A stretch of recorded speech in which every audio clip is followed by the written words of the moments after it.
एक मिनट आपसे मैं एक सवाल करना चाहता हूँ। क्या वो रात में जहाँ की मैं तारीख लिया था सिमरी गांव की, तो तारीख मैं ही लिया था, इसलिए आप पहला जलसा शायद ऐसा है पूरे हिंदुस्तान का कि जहां आप गए, खाना भी खाए, कुछ देर बैठे भी, लेकिन कौन सी ऐसी बात आपके दिल पर लग गई कि आप बगैर पढ़े हुए वहां से वापस आ गए। और जब से आप वापस आए हैं सोशल मीडिया पे एकदम हंगामा मचा हुआ है। कोई कह रहा है बहुत बड़े घमंडी हैं, बहुत एटीट्यूड आ गया है, शोहरत के नशे में एकदम चूर हो गए हैं, तो तरह तरह की लोग बातें कर रहे हैं। तो आप हक बात क्या है, सच बात क्या है, आप इसकी अपने तरफ से वजाहत कर दीजिए, क्योंकि एकदम हंगामा मचा हुआ है। और मैं नेपाल में रहता हूँ, तारीख मैं ही लिया था, इसलिए मेरे पास भी बहुत फ़ोन आ रहे हैं, मैसेज आ रहे हैं, मुझे भी लोग तरह तरह कह रहे हैं। तो इसकी आप वजाहत फरमा दीजिए कि सही बात क्या है। असल में फोन कॉल तो मेरे पास भी सुबह से आ रही है। हाँ, तो इसकी वजाहत। और मैं चूंकि इसका जिक्र किसी से करना नहीं चाहता था, मैंने सब्र कर लिया था, लेकिन अब मैंने इसकी वजाहत कर दी है। हो सकता है उसकी कॉल रिकॉर्डिंग आप तक पहुंच गई हो। हमारे लातेहार झारखंड के एक मौलाना मुफ्ती मुदस्सिर अमजदी साहब हैं, तो उन्होंने फोन किया, तो मैंने उनसे वजाहत कर दी और वो कॉल रिकॉर्डिंग शायद लोगों तक पहुंच गई है। लेकिन अब आपने, मेरा छोटा भाई है इश्तियाक, और बड़ा गहरा ताल्लुक है वाकई मेरा इससे, दिली लगाव है। और ये बहुत गमगीन है। और ये जो सवाल है ना, ये सवाल नहीं, इसका दर्द ये मैं समझ सकता हूँ। तो अब इन्होंने सवाल सबके सामने कर लिया है, तो अब जवाब तो नहीं, मतलब जो तकलीफ हुई और जिस वजह से मैं आया वो बता दूं। क्योंकि मैंने बहुत लंबा सफर किया था कल की महफिल में जाने के लिए। एक मिनट आप भी बैठ जाइए। कल की महफिल में नेपाल में जाने के लिए बहुत लंबा सफर किया था। आप सबको मालूम है कि बॉर्डर पे आप लोग करीब हैं, बॉर्डर पे भंसार वगैरह का मामला होता है। तो हम 7 बजे बॉर्डर पहुंच गए। हमारे साथ ये इश्तियाक भी थे, मौलाना नसरुल्लाह अमजदी थे और जीशान मिसबाही साहब। इन सबको हमने बॉर्डर पे अपनी गाड़ी में बिठाया और यहाँ से चले 8 सवा 8 बजे हम लोग गालिबन महफिल में पहुंच गए। और जलसे में पहुंचने के बाद वो जब गाँव में एंट्री हुई तो कुछ लोग हमको लेके, चूंकि नेपाल में पहुंचने के बाद मेरे फोन ने तो काम करना बंद कर दिया, ये फोन डब्बा हो गया, तो मैं तो किसी से राब्ता कर नहीं सकता था। इन्हीं दोनों हजरात ने राब्ता किया और चंद लोग आए और वो गाड़ी लेके सीधा मदरसे में चले गए। तो मदरसे में जब पहुंचे तो ये शाहिद है, ये भी वहां 400-500 लड़के आ गए। मेरे जाने के बाद मदरसे पे बहुत भीड़ हो गई, पब्लिक बहुत ज्यादा हो गई, और वो फोटो वगैरह का चक्कर होता है, तो वो सब परेशान करने लगे। तो मैंने कहा कि भाई, मैं इतना लंबा सफर करके आया हूँ और अगर मुझे यहाँ रखोगे 8 सवा 8 बजे से अभी तक, तो फिर मसला हो जाएगा मेरे लिए, ये लोग मुझे बहुत परेशान करेंगे। तो इतनी सी मेहरबानी कर दो कि मुझे कहीं अलग जगह इंतजाम मेरा कर दो, ताकि मैं सुकून से सफर करके आया हूँ तो थोड़ी देर आराम कर लूं, वरना ये परेशान करेंगे और ये मोहब्बत नहीं परेशान करेंगे। तो अब उनकी मोहब्बत भी जायज है और मेरे लिए जहमत हो जाएगी। तो खैर 10-15-20 मिनट वहां इंतजार करने के बाद कुछ लड़के कमेटी के आए और उन्होंने मुझसे कहा कि मौलाना तबरेज साहब ने अपने घर पे इंतजाम कर दिया है, आप वहां चलिए। तो हम लोग वहां गए। माशाल्लाह उनका इंतजाम और उनकी मेहमान नवाजी बहुत अच्छी थी, बहुत ज़ियाफत की उन्होंने, बहुत खुशदिली से उन्होंने चाय पानी नाश्ता खाना सब पूछा जिस तरह उनको करना था। चूंकि वो आलिम दीन थे और उनके अंदर सूझबूझ थी, समझ थी, जिम्मेदार थे, उन्होंने सारी चीजें की। और उसके बाद उन्होंने पूछा कि मोहम्मद अली भाई और कोई जरूरत और कोई बात, तो मैंने ऐसे ही कह दिया उनसे कि भाई अब कोई जरूरत नहीं है, अब सिर्फ मुझे माइक चाहिए, मतलब पढ़ने के लिए। तो उन्होंने कहा कि हजरत माइक हम आपको सबसे लास्ट में देंगे, जैसे आज भी लास्ट में ही मिला है, तो बोले सबसे लास्ट में देंगे।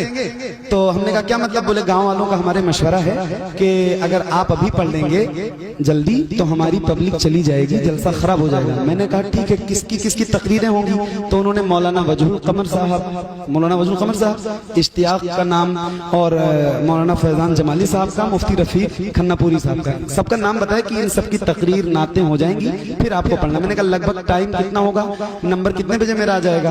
तो बोले 1 से 1:30 के आसपास, 1:30-2 के आसपास आपका नंबर आ जाएगा। मैंने कहा ठीक है, कोई मसला नहीं, आपका जलसा है, आप जब चाहें मुझे पढ़ाए और जब चाहें स्टेज ले जाएं, आपकी मर्जी है। लेकिन मेरी इतनी सी गुजारिश है कि मुझे अब आप थोड़ा सा सुकून की जगह लेटा दीजिए और मैं सो लूं। लंबा सफर करके आऊं, जब मुझे पढ़ना होगा आधा घंटा पहले जगह लेगा, तो और मुझे स्टेज पे लेके चले।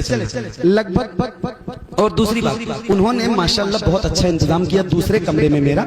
मैं उस कमरे में गया तो मेरे साथ मौलाना फैजान साहब भी चले गए और चंद लोग और थे वहाँ, वो लोग भी मेरे साथ चले गए। मतलब वो कमरा भी भर गया। तो मैं लेटने की नीयत से गया था और फिर वहाँ उलमा बैठ गए तो मैं लेट भी नहीं पाया उनके एहतराम में कि अब ये बैठे हों और मैं लेटूं तो भी एक बड़ा मसला है। तो मैं जब तक मौलाना फैजान साहब लगभग 10:30 बजे के आसपास हम लोग बैठ के बात करते रहे 10:30 बजे तक, और एक मौलाना मिसबाही साहब वहाँ कमरे में बैठे थे, उनके पास शायद तबरेज भाई का या किसी का फोन आया कि मौलाना फैजान को अब स्टेज पे ले आइए।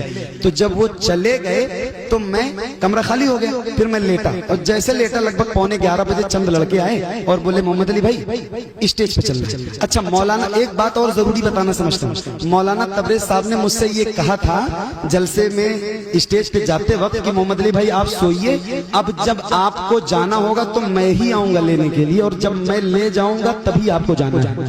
ये बात सही है। और उन्होंने इस बात का एतराफ भी अपनी रिकॉर्डिंग में जो उन्होंने वीडियो बनाई है बयान दिया, उसमें ये कहा है कि मैंने उनसे कहा था।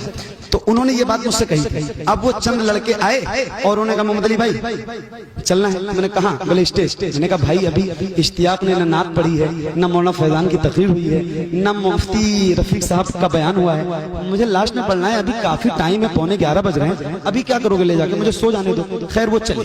फिर 10 मिनट के बाद कुछ लोग आ गए, उनको भी समझाया, वो भी चले गए। फिर 10 मिनट के बाद कुछ लोग आए, फिर आए तो उन्होंने अब गेम यहीं से शुरू हुआ। उन्होंने कहा कि हजरत चलिए। मैंने कहा भाई मेरी 2 साल पहले तबीयत खराब हुई थी और मैं तब से बहुत एहतियात के साथ सफर भी करता हूँ, कोशिश करता हूँ जहाँ वादा करूँ वहाँ पहुँचूं, और आ गया हूँ, तो अब थोड़ी देर और आराम कर लेने दो। उस वक्त तक भी इश्तियाक माइक पे नहीं गए थे। उस वक्त भी जब वो तीसरे लोग आए ना, तीसरी बार, तब भी ये माइक पे नहीं गए थे। और न मौलाना फैजान की तकरीर हुई थी, न मुफ्ती रफीक की तकरीर हुई थी। फिर मैंने उनसे जब कहा तो बोले कि तुम लोग खाली खाने और सोने आते हो, तुम लोगों को खाने और यही, मतलब उन्होंने अपनी लैंग्वेज में बताया। लेकिन अब चूंकि ये बयान मैं दे रहा हूँ तो उर्दू जबान में बता रहा हूँ, चूंकि ये वीडियो पता नहीं कहाँ कहाँ जाएगी तो लोगों को समझने में आसानी होना है। तो कहीं उन्होंने कहा कि तोरे खाली खाए सोए आया हो, तोरन का खाली खाए सोए कत्ती बुलाए हन, तोरे मौलाना हो, जितना मौलाना आवत है कुल खाली खाते सोवत है, एक मिला भारियम सोवत है तो तू सोए कत्ती परेशान। मतलब मुफ्ती रफीक साहब उधर सो रहे थे बेचारे, तो उनको भी लपेटा और फिर मौलमा को उल्टा सीधा कहने लगा। बोले हमारी चले तो हम तुम लोगों को बुलाए ना, तुम लोगों को बुलाते हैं, अरे हमारी चले तो हम इशा से लेके फजर तक तुम लोगों को बिठाएं, पैसा दे के बुलाते हैं, ये करते हैं, पता नहीं क्या समझते हो तुम लोग, मतलब तरह तरह की बातें। तो अब इस तरह की बात आप बताओ कि आप अगर किसी के हम मेहमान बन के जाओ और कोई मेजबान आपसे कहे कि खाली खाने सोने आए हो तो क्या करोगे? फैसला करके बताना। कोई गैरतमंद इंसान तो नहीं रुकेगा यार, खाली पैसे के लिए नहीं जाता हूँ, सिर्फ पैसा नहीं चाहिए होती है, इज्जत भी चाहिए होती है। और मेरी नजर में अगर पैसा बड़ा होता तो मैं कल की महफिल पढ़ के आता, पैसा लेके।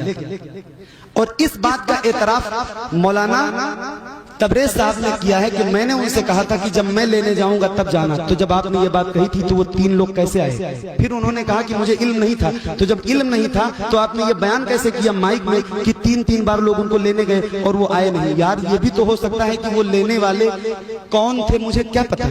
आपने उनका चेहरा भी तो मुझे पहले से नहीं दिखाया था कि या तो मैं आऊंगा या ये लोग आएंगे। हो सकता है वो कोई और रहे हों, कोई मुझे वहां से कमरे से बिठा के अपनी गाड़ी में कहीं और लेके चला जाता। वो मेरा मुल्क भी तो नहीं था, मेरा फोन भी तो नहीं काम कर रहा था, मेरे फोन में नेटवर्क भी नहीं था। कोई हादसा हो जाता तो इसका जिम्मेदार कौन होता? जब आपने इतनी तंबी के साथ कहा था कि जब मैं लेने आऊंगा तब जाना, तो आप लेने क्यों नहीं आए जब मुझे ले जाना था स्टेज पे? आप लेने आते ना। अब लोग कहते हैं कि आपको मौलाना से बात कर लेनी चाहिए। मैंने उनसे कहा कि मौलाना तबरेज साहब को बुलवा दीजिए। उन्होंने कहा था जब मैं लेने आऊंगा तो बोले तबरेज कौन है? बोले तबरेज कौन है? जलसा हम करें, चंदा हम करें, कमेटी हमारी है, तबरेज कौन है? तो मैंने कहा यार जिसने मुझे बुलाया है उसी की यहाँ कोई अहमियत नहीं है तो फिर मेरी क्या अहमियत है? चलो भैया।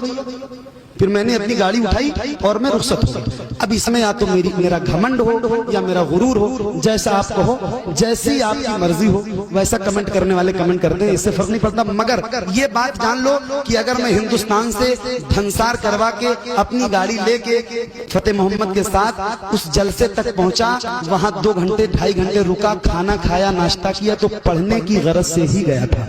अगर नहीं पढ़ना होता तो नहीं जाता। हाँ, कोई बात लगी दिल पे, कोई ऐसी बात लगी दिल पे तभी मैं वहां से आया था, वरना आता भी नहीं। और आखिर में एक बात कह ही देता हूं कि मौलाना तबरेज साहब तक ये बात मेरी पहुंचा दीजिए कि मेरे आने से उनको तकलीफ हुई हो, उनकी कमेटी को तकलीफ हुई हो, तो उनसे भी माजरत चाहता हूँ, माफी चाहता हूँ, क्योंकि मैं भी तो इंसान हूं ना यार, मेरे अंदर भी दिल है, धड़कता है, मैं रोज सफर में रहता हूँ।